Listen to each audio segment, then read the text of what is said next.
Good morning, everyone.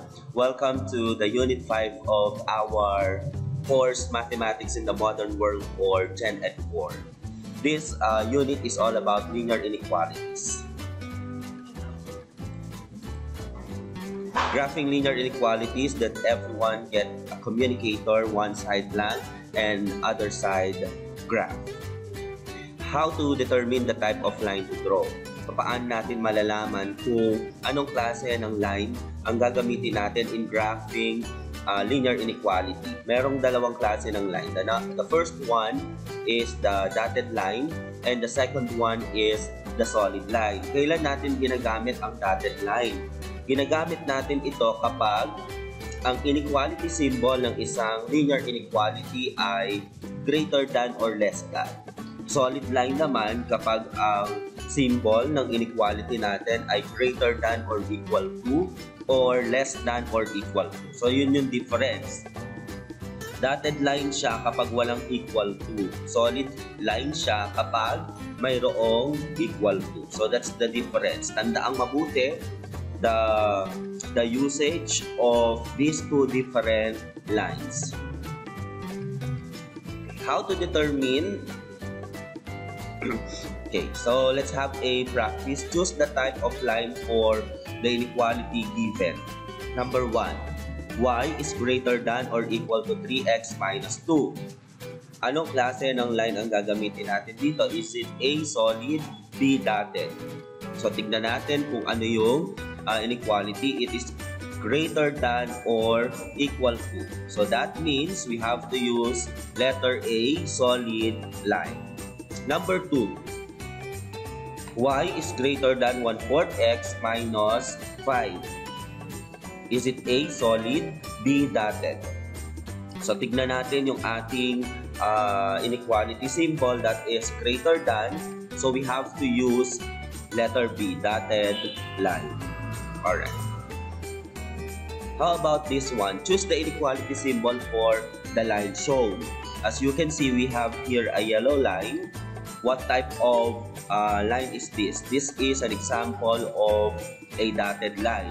So we have to use greater than or less than or greater than. Choose the inequality symbol for the line shown. We have here a yellow line. This is a solid line. So this is for less than or equal to or greater than or equal to.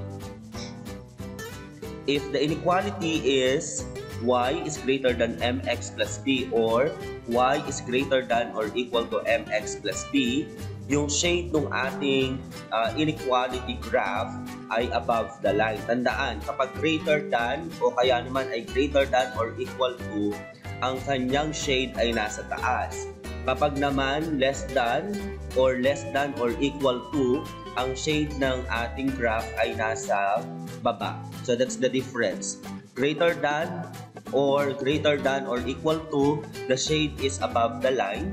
Less than or equal to, then the shade must be below the line. Suppose that we have here an inequality y is greater than or equal to x minus 2. Graph the line y is equal to x minus 2. By the way, as you can see, we have here greater than or equal to. That means we have to use a solid line. Solid line ang gagamitin natin dito because we have greater than or equal to. And then this is greater than or equal to, so the shade of the graph must be above the line. So i-graph muna natin ito, y is equal to x minus 2. Suppose that x is equal to 1. If the value of x is 1, then y is 1 minus 2. Palitan mo lang si x ng 1. 1 minus 2 is negative 1. So you will have here, if x is 1, kapag si x mo ay 1, then ang value ng y mo is negative 1. So you have here a point 1, negative 1. And then set x equals 0. If x is equal to 0, what would be the value of y? So your y would be 0 minus 2, that is negative 2. So So, kapag ang x mo ay 0, ito yung 0, then ang y mo ay negative 2. So, you already have 2 points here. As you connect these 2 points, you will be having the graph of the line y is equal to x minus 2. We use the solid line because this is greater than or equal to. The next question is, where would we put the shade of this linear inequality graph? Since y is greater than or equal to, then we have to shade above the line. So there you go. This is the graph of the linear inequality y is greater than or equal to x minus 2. So lagi nyo lang tatandaan, ang first step natin sa pag-graph ng linear inequality is to transform the inequality to equality. Ibig sabihin, palitan mo muna yung inequality symbol, itong y, itong greater than or equal to, palitan mo muna siya ng equals or ng equal sign, and then you assign values to x, kahit anong value ng x. Pwedeng 2, pwedeng 5, pwedeng 10, it's up to you. Dito, ang ginamit lang natin ay 1 at saka 0. So, para mas madali na yun, mas madali ka na makapag-solve, you assign smaller values of x para ma-solve mo yung y, and then you'll be having ordered pairs. Then you plot those ordered pairs into the graph, into the Cartesian plane, then connect. You'll be having a line, and then magdi-decide ka lang if it is solid or dotted depending on the type of inequality being used in the linear inequality. Okay? And then yung pag-shade naman, kung greater than, o kaya naman greater than or equal to sa taas. Kapag less than or equal to, then sa baba. Let us have another example here.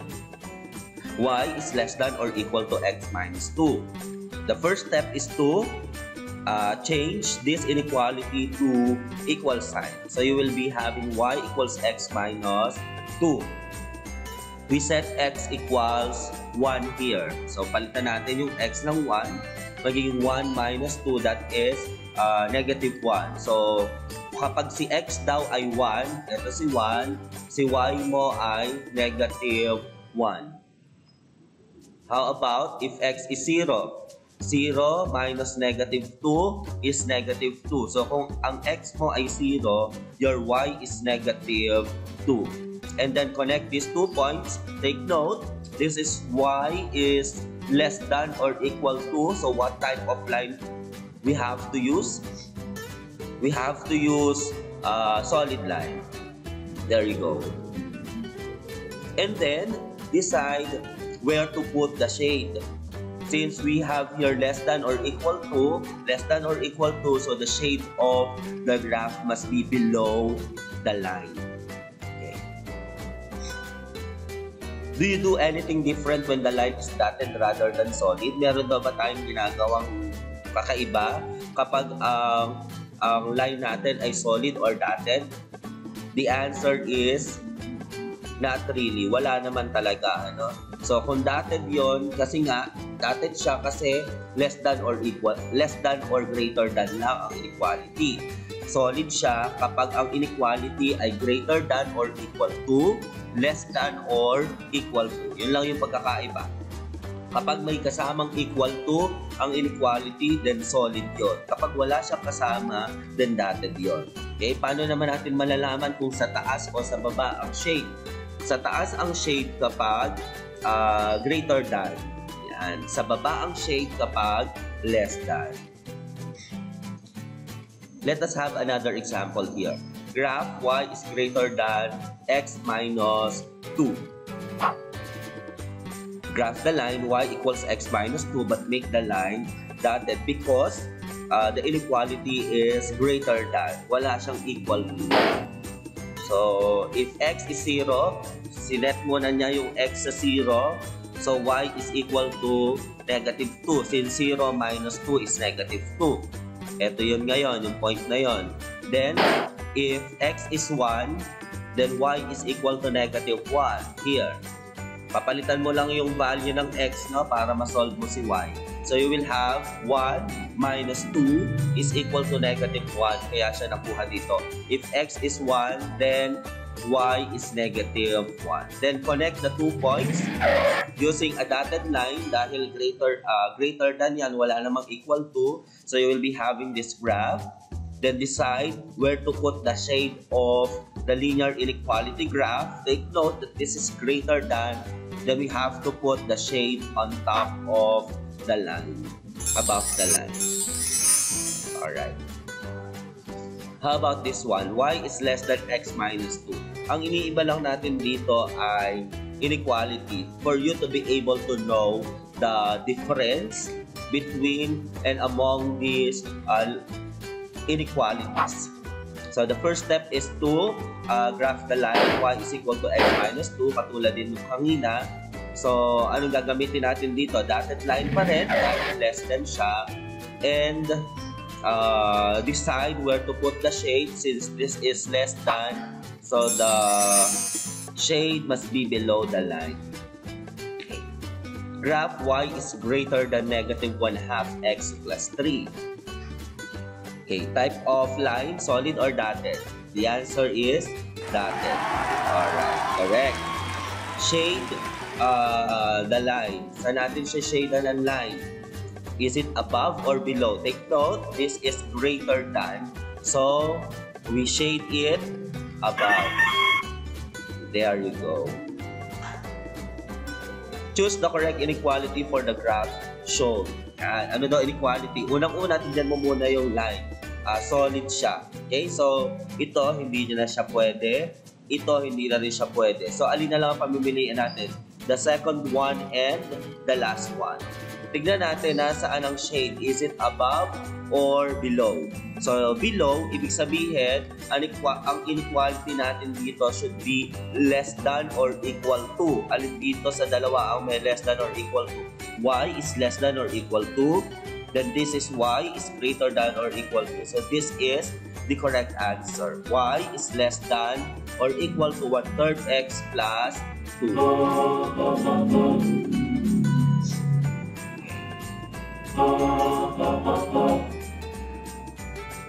Where to shade for undefined or no slopes? Paano naman kapag undefined or no slopes? Ano ibig sabihin ng undefined? Patayo yung ating line. Pag naman zero yung slope o walang slope, pahiga yung line. Ano? So, paano tayo mag-shade nun? Okay, if the inequality is, eto sabi, x is greater than or x is greater than or equal to, pagka greater than, sa right. Sa right tayo, no? Kapag less than, pagpatayo ang line, pagpatayo ang line, at nakita natin ang inequality natin ay greater than, then the shade must be at the right side of the line. Kapag naman patayo ang line, tapos ang inequality natin ay less than or equal to, then the shade must be at the left side of the line. Let's have an example here. X is greater than negative 2. So, dotted dito, no? So, dotted yan. Ayan. Sa lahat daw ng x, puro negative 2. Kahit na ano yung value ni y, basta yung x is negative 2. So, dotted siya. Greater than, so saan dapat ang shade? Ang shade niya ay right of the line. How about this one? X is less than or equal to negative 2. So, graph muna natin yung negative 2 using a solid line dahil meron tayong less than or equal to. Less than, so the shade must be on the left side of the line. Choose type of line. Ayan. X is greater than or equal to 3. Anong klase ng line ang gagamitin natin? Is it solid or dotted? The answer is solid. Correct. Choose where to shade. Is it left or right? Take note of the inequality that's greater than or equal to. Greater than, so we have to use right. We have to shade the right side of the line. Very good. How about this one? Solve negative 3x minus 2y less than 12.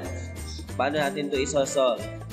So, the first step is to eliminate 3x, negative 3x from the left side of the inequality by addition property of inequality. So, dapat kasi y lang ang matira dito sa left side. So, we add positive 3x to both sides of the equation. So, you will be having negative 2y is less than 3x plus 12. Nalipat na si negative 3x, ano? Yan yung sinasabi nating transpose. But actually, we are applying addition property of inequality here. Okay? So, you will have negative 2y is less than 3x plus 12. Ganun pa din yung ating inequality, less than pa rin kasi nag-add lang naman tayo. But here, para mawala si negative 2, we have to divide the whole inequality by negative 2. Divide, that's division property of inequality. So you will be having negative 2y divided by negative 2 is positive y. Then 3 divided by negative 2 is negative 3 halves x. Then 12 divided by negative 2 is negative 6. But we have to we have to change our inequality already because that is the rule. Kapag nag-divide ka ng buong inequality, then you have to change your inequality symbol. Kung dati siyang less than, gagawin mo siyang greater than. So this is now the equation. Y is greater than negative 3 halves x minus 6. How about here?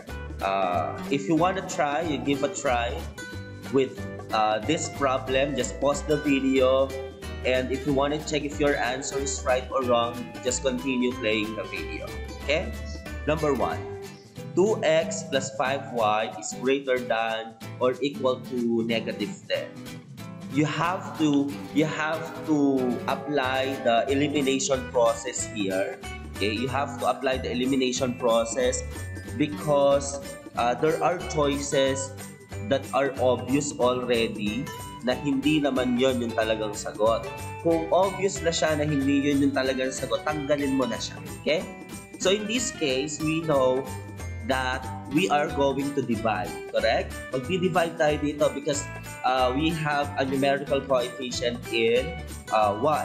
So kung magdi-divide tayo, ibig sabihin, mababaliktad itong inequality. Yung greater than or equal to magiging less than or equal to na yan.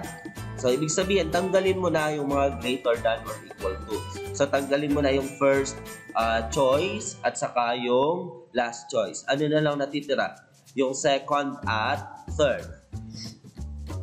Then we divide.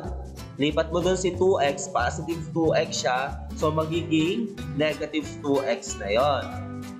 I-divide mo by 5, so magiging negative 2 over 5. Alin ang may negative 2 over 5? So ito yung pangalawang choice. So the answer would be y is less than or equal to negative 2/5 x minus 2. Bakit minus 2 yan? Because that's negative 10 divided by 5. So the answer is the third choice. How about with the second problem? Eliminate the obvious wrong choices. So, may numerical coefficient si y. So, definitely, magdi-divide ka dito, kaya mababago ito. Yung greater than or equal to mo, magiging less than or equal to yan. So, ano na lang matitira? Second at saka third. Tapos, itong si negative 2y, syempre, lilipat mo itong si 3x. So, magiging negative 3x na yon. Di-divide mo yung whole equation by negative 2. Si negative 3x divided by negative 2, magiging positive yon. So, magiging 3 over 2. So, that's 3 over 2. So, do we have any 3 over 2 here? So, we do not have any 3 over 2 positive. But, ang pinakamalapit na sagot ay itong letter B, which is y is less than or equal to, nagkapalit lang yan, that is supposed to be 3 over 2x minus 5.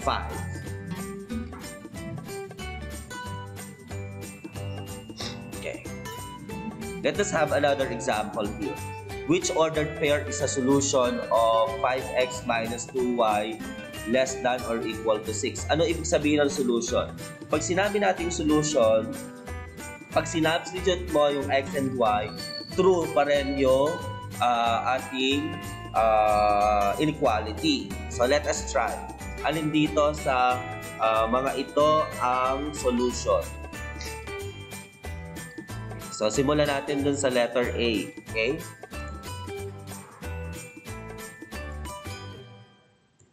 Yan. So letter A, our ordered pair is 0, negative 3. Ibig sabihin, si x ay 0, si y ay negative 3. So palitan mo lang yung x at y.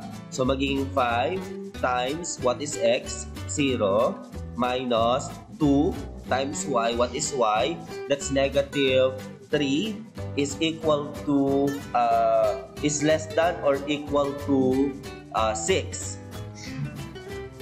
Okay, so less than or equal to 6. And then by simplifying it further, you will have 5 times 0 is 0. Negative 2 times negative 3 is positive 6. Is less than or equal to 6. What is 0 plus 6?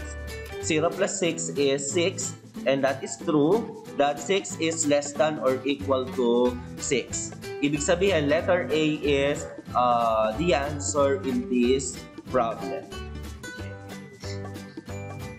Let us have another example. Graph the inequality x is less than or equal to 4 in a coordinate plane. Decide whether to use a solid or dashed line. Take a look at here. The inequality is less than or equal to. So, ibig sabihin, our graph or our line is a solid line. Yan. So, solid line siya kasi may equal to. So, this is the line or the graph of x equals 4. Then, decide where to put the shade of the inequality. Since we have less than, then the shade must be at the left side of the line. There you go. This is the graph of the inequality x is less than or equal to 4. And there you go, the linear inequality, how to graph, how to solve linear inequalities. I hope that you learned something from this discussion. For your, I just wish you all good health and hope to see you soon in our campus. Keep safe, everyone, and God bless you all. Thank you.